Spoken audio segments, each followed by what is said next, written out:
เคทุกคนคลิปนี้ก็มาต่อจากอีพีที่แล้วเนาะอีพีที่แล้วเป็นเฮารีวิวท่อส่งกล้วยไปเนาะคลิปนี้ก็เฮาสิมารีวิวท่อทรงย่นแต่ว่าอันนี้เป็นงานกระดกขึ้นเนาะเป็นงานสูงเลยอันนี้เป็นงานสแตนเลสทั้งใบเนาะบ่มีงานสีตัวนี้เป็นงานสแตนเลสเนาะอันนี้ก็เป็นท่อเบสเท่าเองเนาะให้เบิ่งไกลๆมาเบิ่งไกลๆเลยเด้อเนี่ยโลโก้เซมันแดงเลสซิ่งเนาะนี่ไปเลยเนาะโลโก้สแตนเลสเนาะส่วนงานท่อกับเป็นงานสแตนเลสเนาะเบิ่งงานสแตนเลสนี่บอกมันจะมี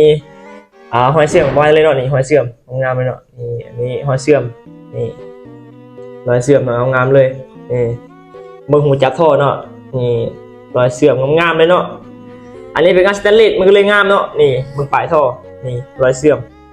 บอกเลยโคตรเฟี้ยวเนาะงานสแตนเลสนะนี่ต่อปลายครับเนาะต่อปลายยาวมาเนาะปลายนี้สามารถปลดออกเลยเนาะดึงสปริงออกดึงสปริงปิ้งออกเลยก็ถอดออกเลยได้เลยสำหรับคนที่อยากไล่เนาะประมาณนี้เลยอันนี้แม่งงานสแตนเลสเนาะงานสแตนเลสก็คือเป็นงานนี่แหละอันนี้คือเขาเรียกว่างานสแตนเลสเนาะนี่สีมันจะเงาวิงมันเลยเนาะอันนี้คืองานสแตนเลสเนาะมันจะงานแบบนี้เลยที่ค่อยเฮ็ดมาบ่มีงานที่เป็นโคดัสธรรมดาเนาะโถค่อยนะมีแต่งานแบบโคไล่เท่านั้นเลยเนาะไม่เป็นโคไล่แบบเฮ็ดเฉพาะลูก53นะเป็นงานโคดัสธรรมดาค่อยจะบ่เฮ็ดมาเนาะเพราะว่ามันเบื่อเฮ็ดนี่นะเรียกเฮ็ดแตกๆต่างหมู่เนาะมักเฮ็ดแปลกๆเนาะแบบงานทรงกล้วยบ่งานกระดกขึ้นบ่แบบแปลกๆหมู่หั่นนะอยากใส่คือไผเนาะแล้วก็อยากใส่เบสไปอีกเนาะตอนนี้อยากใส่แค่เท่าเบสเท่าเองเขาจะลิงก์แค่ของค่อยเองเนาะอนาคตบ่แน่เนาะว่าจะหลายๆอย่างเป็นชื่อตัวเองเนาะคุมื้อนี้ก็เฮ็ดแค่ท่อไปก่อนที่ค่อยเฮ็ดต่อปลายกล้วยออกมานี่เพื่อให้คนอยากไล่รถเนาะบางคนน่ะอยากไล่ปลายสั้นเนาะปลายยาวก็สามารถปลดออกไล่ระดับได้เนาะบางคนเขาจะไล่ปลายสั้นๆเนาะมันจะเล่นดีบ่แล้วแต่จะไล่ได้เนาะเข้าได้เนาะตัวนี้สามารถปลดออกปลดเข้าได้สบายเลยอันนี้คืองานสแตนเลสเนาะอันนี้คือปลายท่อเด้อมาเบิกข้อท่ออันนี้ท่อนี้แม่นท่อเฮาใส่รีวิวลง TikTok ไปแล้วนะมันก็เลยมีสีเหลืองเนาะเพราะว่ารถสตาร์ทเครื่องมันก็ต้องฮ้อนท่อก็ต้องเป็นสีเหลืองถ้ามันเป็นมือหนึ่งแรกๆมันก็จะเป็นสีสแตนเลสแบบสีขาวๆแหละพอเฮาขี่ไปเดินมันก็เป็นสีเหลืองอยู่เนาะเป็นงานสีเหลืองเนี่ยให้เบิ่งงานเขาท่อบ่ต้องสนใจดอกว่าสีเหลืองนะให้เบิ่งรอยเชื่อมเนาะนี่รอยเชื่อมเนาะรอยเชื่อมอันนี้เป็นคอไล่แล้ว3ท่อนเลยเนาะนี่ตัวนี้คอไล่3ท่อนตัวนี้จะแพงกว่างานทรงกล้วยตัวนี้เนาะเพราะว่าตัวนี้เป็นคอที่มันพิเศษนิดนึงเนาะแล้วก็เป็นงานสแตนเลสเนาะมันจะแพงกว่าท่อเบสที่เฮารีวิวไปกินนี้เนาะอันนี้คอ3ท่อนก็คือเนาะอันนี้1ท่อนเนาะ1ท่อนก็คืออันนี้คอตัวนี้จะน้อยแล้วก็ใหญ่ขึ้นบางนี้เนาะอันนี้น้อยแล้วก็ใหญ่ขึ้นมาเท่านี้แล้วก็ใหญ่ขึ้นไปอีกนิดนึงเนาะนี่อันนี้1 2 3มันเป็น3ท่อนเนาะเบิ่งรอยเชื่อมนี่รอยเชื่อมนี่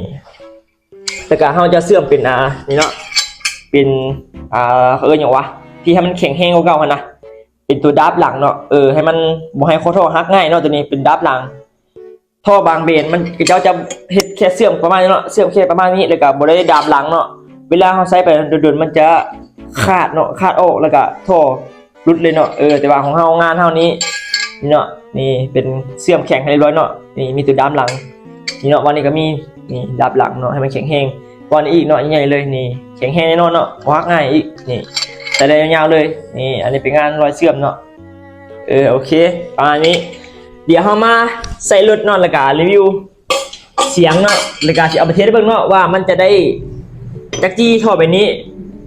ส่วนจี้ให้นะมันก็บ่แม่นจะว่าขึ้นที่ท่ออย่างเดียวเนาะมันต้องขึ้นอยู่ที่รถด้วยเนาะสมมุติรถบ่เล่นบ่ดีหยังใส่ท่อมันก็คือเก่าเนาะมันก็ช่วยให้มันเล่นดีขึ้นมาอีกหน่อยนึงเนาะบ่แม่นว่าใส่ท่อแล้วจะแห้งเลยเนาะเป็นไปบ่ได้เนาะมันต้องอยู่ที่รถนำเนาะถ้ารถจะแห้งท่อเบสใหญ่มันก็แห้งเนาะมันอยู่ที่รถหลายกว่าท่อนี้มันก็ตัวช่วยระดับนึงเนาะแต่ท่อค่อยก็สั่งมาสั่งเฮ็ดจากที่ร้านที่มีสีมือหั่นแหละแล้วก็ซ้ำนานมาท่อนี้เป็น10ปีแล้วเนาะเจ้าเฮ็ดท่อขายนั่นแหละแต่ค่อยก็สั่งเฮ็ดเป็นแบรนด์เฮาเองเนาะจากโรงงานกับเจ้าเลยเจ้าเฮ็ดให้เรียบร้อยเนาะท่อใบนี้อันนี้เป็นของ110เด้อสำหรับเว็บ100หรือเว็บ125อีหยังต่างๆก็สั่งได้แต่ว่าก็ต้องโอนเงินก่อนเนาะเพราะว่าค่อยจะบ่เอามาสต็อกเนาะของเว็บ100นะเพราะว่าค่อยบ่ได้มีเว็บ100ให้นะบ่ได้เอามาสต็อกไว้เลยเนาะมีแต่ถ้าใครจะได้ใช้เว็บ100มีแต่โอนแล้วก็สั่งมาให้เนาะมีแต่110แล้วพร้อมส่งเลย110นะพี่น้องบ่หลายคนแล้วเดี๋ยวเฮามาใช้ท่อแล้วก็ไปเทสเบิ่งเนาะว่ามันจะได้จักกี่รอบนี่นะพี่น้อง let's go เดี๋ยวไปถ่ายตอนที่เฮาประกอบแล้วเนาะโอเค ทุกคนนี่เนาะหลังจากที่เราใช้ท่อเลี้ยงก่อนเพิ่มนี่เนาะส่งท่อประมาณเลย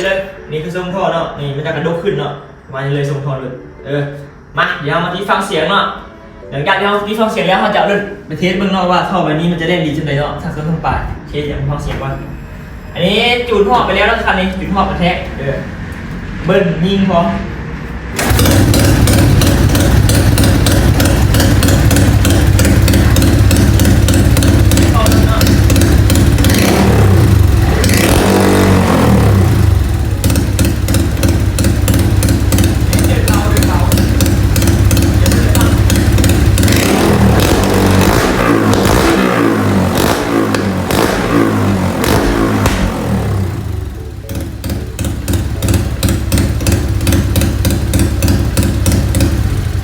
โอเคเนาะประมาณนี้เนาะ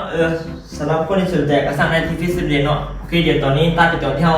เอาเรื่องไปเทสกันก่อนเนาะ let's go โอเคทุกคนหลังจากนั้นทางใดมาหอดเที่ยงที่เราจะลองรถเนาะเดี๋ยวเปิด GPS เลยมันเนาะ GPS เปิดแล้ว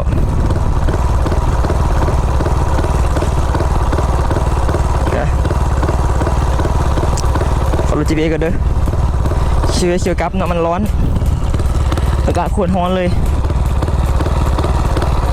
มา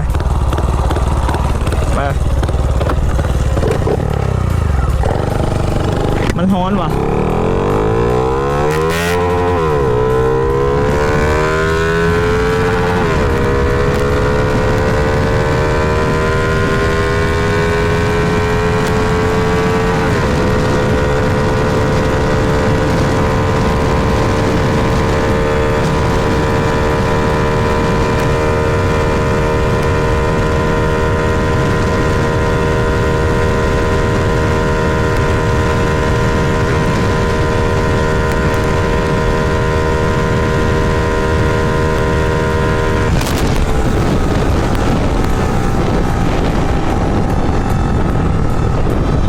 บูจักจี้ไปโบตัสว่ะ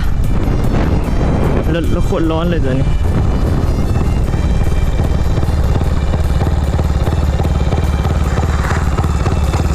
มันเบิกขามาจักจี้วะเฮ้ยรถสเปซจี้เองเป็นอากาศร้อนป่าวะเดี๋ยวเราขากลับมึงแห้งซ้าเนาะบัดนี้นะเดี๋ยวเราขากลับมึงรถแห้งซาอากาศร้อนว่ะ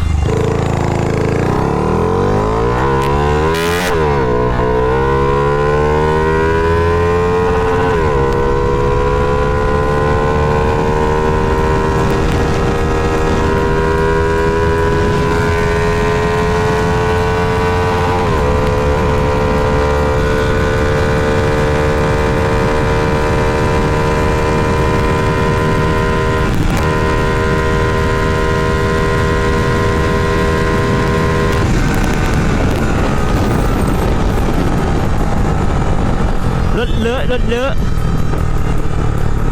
อากาศร้อนสุดเจ้าน่าจะเล่มได้ดอกช่างแม่งดอกเขาบริสุทธิ์ใจละจีบันจิดะขานละเมื่อยลองท่อจะซิ้วซื้อเด้อเนี่ย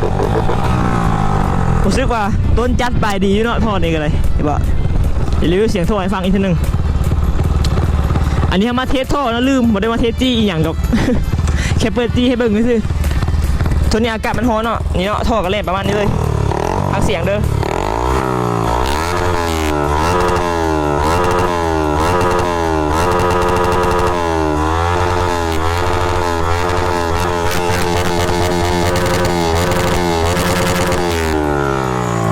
มานี่เสียงท่อกันเนาะ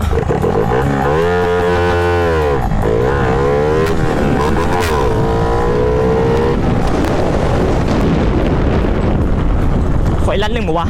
เดี๋ยวลองก่อนเครื่องมันเริ่มร้อนละลองมาก่อนมันสิได้จักจี้จีได้เท่าไหร่ปะขามา100เท่าไหร่ปะขามา130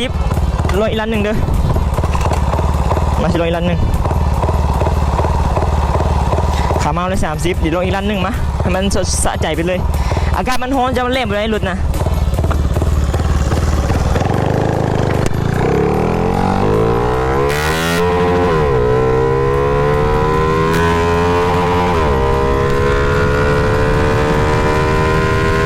โ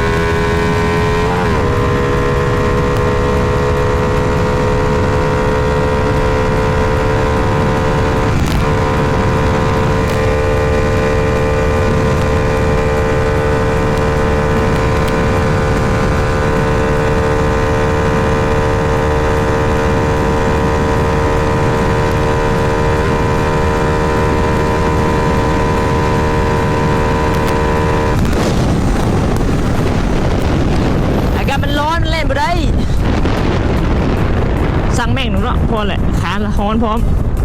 หรือมันเล่มไว้แหละอากาศมันฮ้อนขึ้นไปเลยนี่แถมเครื่องก็จักองศาละบูฮู้แม่น100 องศาละบ่จักเนาะ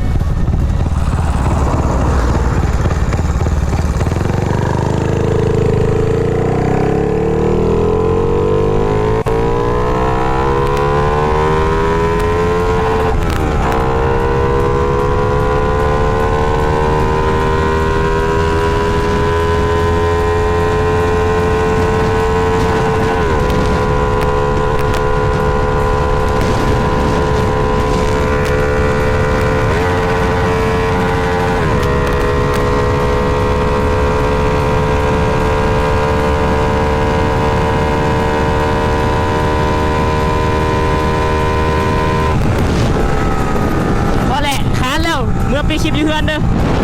let's go โอเคทุกคนหลังจากนั้นได้มาเพื่อนเลยเด้อโคตรฮ้อนเลยเดี๋ยวมานี่เดี๋ยวหมดเลยก่อน